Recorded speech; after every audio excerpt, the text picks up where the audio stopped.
राधे राधे दोस्तों, आप सभी का मेरे YouTube चैनल व्रत एंड पर में स्वागत करती हूँ। दोस्तों, जया एकादशी के दूसरे दिन द्वादशी आती है, जिस द्वादशी का नाम भीष्म द्वादशी के नाम से जाना जाता है।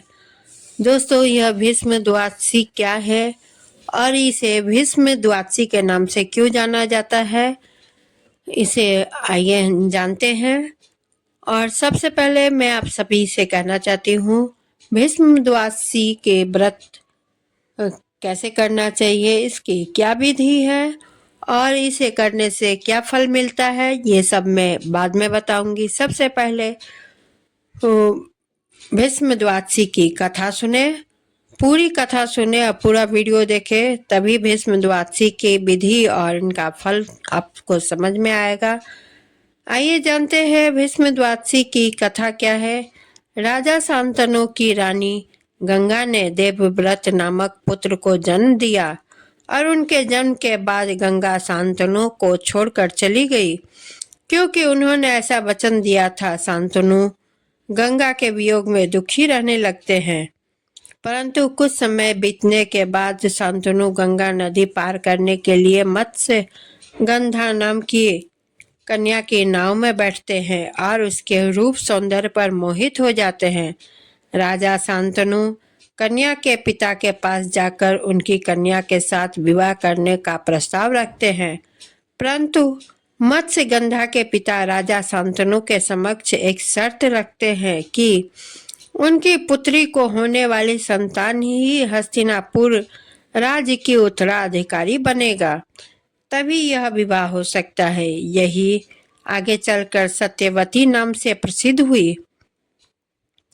राजा शांतनु यह शर्त मानने से इनकार करते हैं, लेकिन वे चिंतित रहने लगते हैं।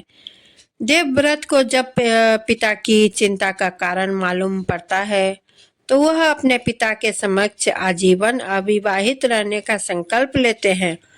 पुत्र की इस प्रतिज्ञा को सुनकर राजा शांतनु उन्हें इच्छा मृत्यु का वरदान देते हैं। इस प्रतिज्ञा के कारण ही देवव्रत भीष्म पिता के नाम से प्रसिद्ध हुए। जब महाभारत का युद्ध होता है तो भीष्म पितामह कौरवों की तरफ से युद्ध लड़ रहे होते हैं और भीष्म पितामह के युद्ध कौशल से कौरव जीतने लगते हैं।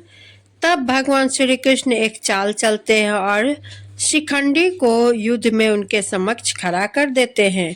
अपनी प्रतिज्ञा अनुसार शिखंडी पर शस्त्र न उठाने के कारण भीष्म युद्ध क्षेत्र में अपने शस्त्र त्याग देते हैं, जिससे अन्य योद्धा अवसर पाते ही उन पर तीरों की बौछार शुरू कर देते हैं।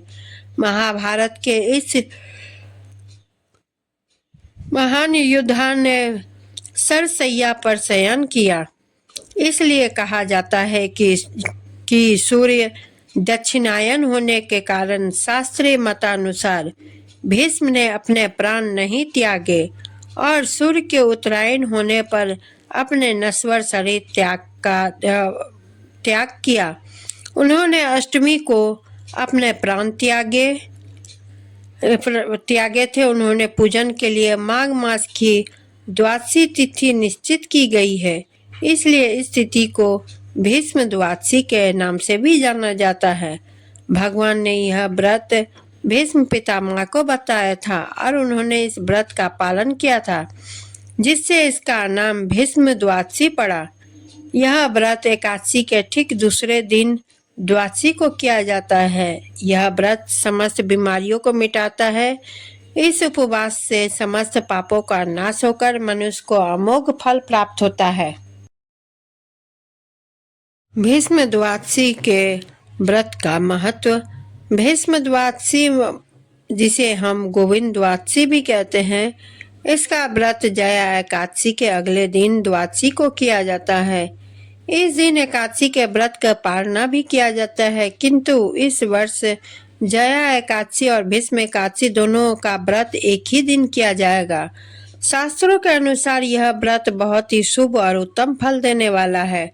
इस व्रत का पालन करने से समस्त रोगों का नाश होता है और आरोग्यता प्राप्त होती है।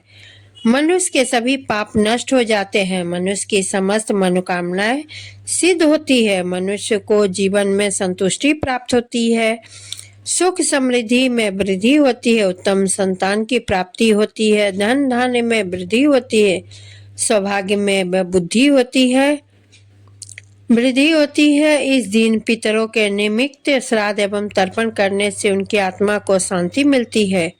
जातक को अपने पितरों का आशीर्वाद प्राप्त होता है। जिनकी जन्म कुंडली में पितर दोष हो उन्हें विशेष रूप से इस दिन अपने पितरों का श्राद्ध व तर्पण करना चाहिए। ऐसा करने से पितृदोष का निवारण होता है। भीष्म द्वादशी के दिन तिलों का सेवन करने से जातक के पापों का नाश हो जाता है और परिवार में खुशियां आती है, उसे हर कार्य में सफलता मिलती है। उस दिन तिलों के दान का भी विशेष महत्व बताया गया है। इस दिन ब्राह्मणों को दक्षिणा के साथ तिलों का दान करना चाहिए और जातक को महान पुण्य की प्राप्ति होती है। इस दिन तिल का दान करने से जातक को अग्निष्टोम यज्ञ करने का और गोदान करने का समान पुण्य प्राप्त होता है। भीष्म द्वादशी के पूजन की विधि क्या है? ध्यानपूर्वक सभी श्रोतागण सुने। जो भीष्म द्वादशी के सबके अपने अपनी एक विधि होती है। भीष्म द्वादशी के व्रत में भगवान विष्णु के लक्ष्मी नारायण स्वरूप की पूजा किए जाने का विधान। इस दिन व्रत एवं पूजन करने की विधि। भीष्म द्वादशी के दिन प्रातःकाल स्नान आदि नित्य क्रिया से निवृत्त होकर स्वच्छ वस्त्र धारण करें। फिर पूजा स्थान पर एक चौकी बिछाकर उस पर कपड़ा बिछाएं। चौकी पर एक कलश में जल भरकर स्थापित करें। चौकी पर भगवान लक्ष्मी नारायण की प्रतिमा या चित्र स्थापित करें और साथ ही भगवान गणेश की प्रतिमा भी स्थापित करें। धूप दीप जलाकर सर्वप्रथम भगवान गणेश की पूजा करें। उन्हें जल के छींटे लगाए, रोली चावल से तिल करें, सिंदूर चढ़ाए, जनेऊ चढ़ाए, दुर्वा अर्पित करें, फल फूल और नैवेद्य चढ़ाए। फिर भगवान विष्णु लक्ष्मी नारायण की प्रतिमा को पंचामृत से स्नान कराए, मौली चढ़ाए, रोली चावल से तिलक करे, केले के पत्ते, फल फूल, तिल, सुपारी, तुलसी, पान एवं दुर्वा चढ़ाए, भोग अर्पित करे। फिर भीष्म द्वादशी की कथा का पाठ करे तथा श्रवण करे। फिर भगवान लक्ष्मी नारायण की आरती करे। पूजन पूर्ण करने के बाद ही सभी को चरणामृत व प्रसाद बांटे। तत्पश्चात भगवान ब्राह्मणों को भोजन करावे और सामर्थ्य अनुसार दक्षिणा देकर उन्हें संतुष्ट करे। ब्राह्मणों को भोजन कराने के बाद स्वयं भोजन करे। भीष्म द्वादशी के दिन अपने पूर्वजों के निमित्त श्राद्ध व तर्पण करने से उनकी आत्मा की शांति मिलती है। तो दोस्तों, भीष्म द्वादशी की कथा यहीं समाप्त होती है। आप सभी को मेरी ये कथा कैसे लगी कमेंट जरूर करें, वीडियो को लाइक शेयर करें, चैनल को सब्सक्राइब करें, बेल आइकन को क्लिक कर न्यू वीडियो का नोटिफिकेशन प्राप्त करें। आज की कथा यहीं समाप्त होती है। फिर से कल से नई कथा को लेकर उपस्थित होंगी। इसी के साथ मैं विदा लेती हूँ। धन्यवाद।